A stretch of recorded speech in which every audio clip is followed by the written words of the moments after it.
Cinema. Cinema. I had to get on here and talk about Maki wiping out the entire Zenin clan like she was doing chores on the weekend. It's like I took all the Kill Bill movies, chopped it up, and snorted it straight to the dome, and just got all that dopamine.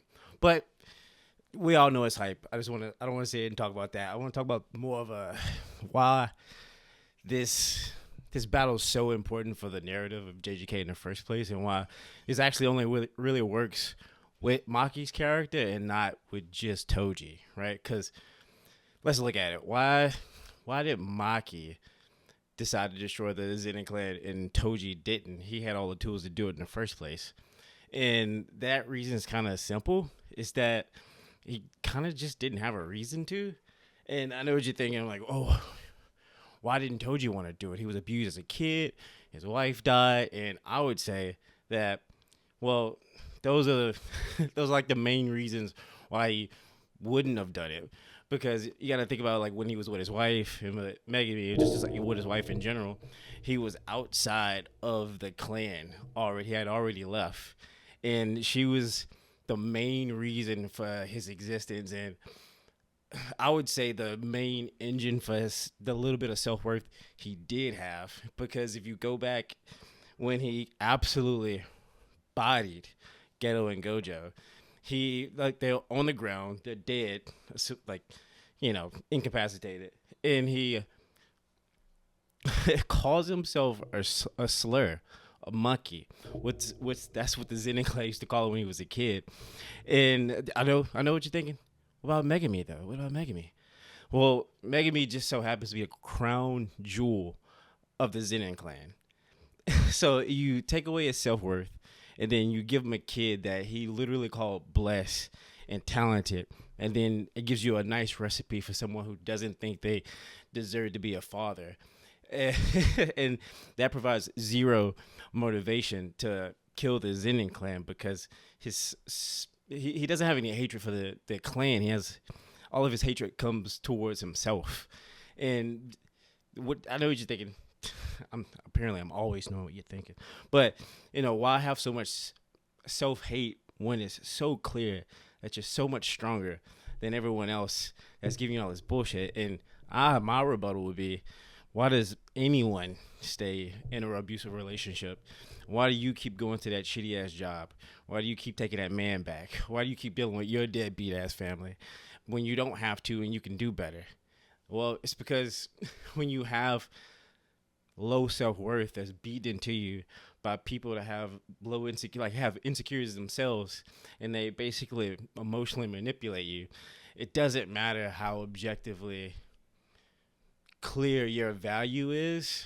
If you don't feel that in your heart yourself, it doesn't matter. Your actions are always going to reflect that self-hate. And this is the same kind of spiral that Maki's mom and I would say even so many other of the Zenin clan demonstrates. Like, I would say the women and maybe some people in the trial, I don't know, but this is the same kind of trap that Mai and her mom falls into. And to get to Maki, she's basically a copy and paste version of Toji, but with a way worse hand.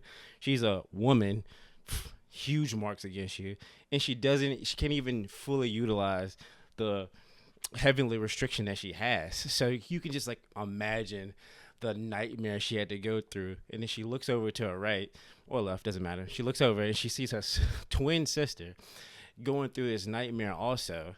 And sorry, my cat's about to knock over the camera. And it's not just that her sister's going through this bullshit, and she's a twin, so it's literally like she's having an out-of-body experience looking down at herself. And I think this is what is so fucked.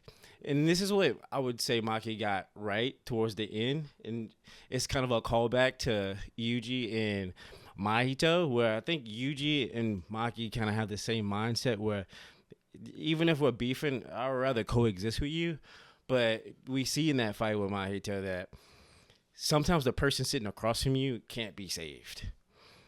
Like, look at their father, right? He blames their existence for the reason why he didn't get promoted to the head of the clan. Can you imagine your dad coming home from work and beating the ever living shit out of you because he didn't get a promotion because, and he says it's your fault because you didn't get straight A's?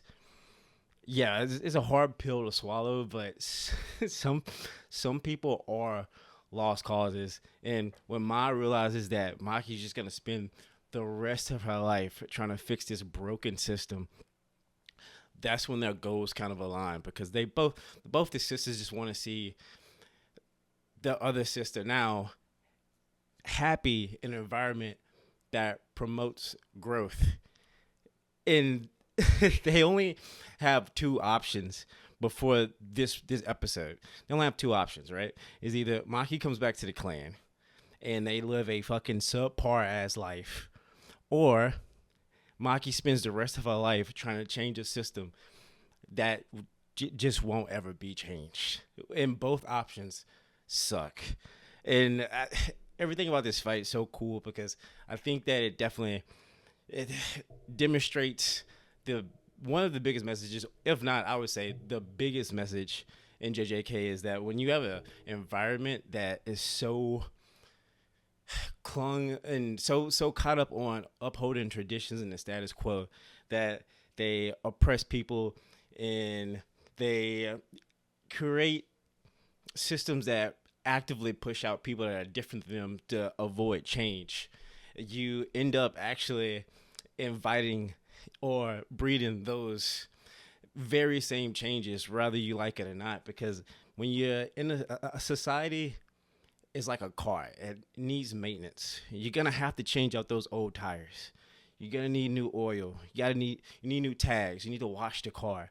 And when you don't do any of these things, eventually you're gonna get your car towed. You're gonna get pulled over and get a ticket, go to jail, or the car's just gonna break down. Something's gonna happen eventually.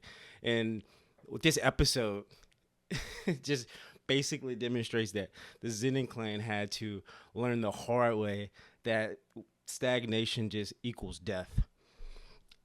Anyways, this is peak. I just had to get on here and yap for a little bit. Thank you guys for listening this far. All right. Peace out.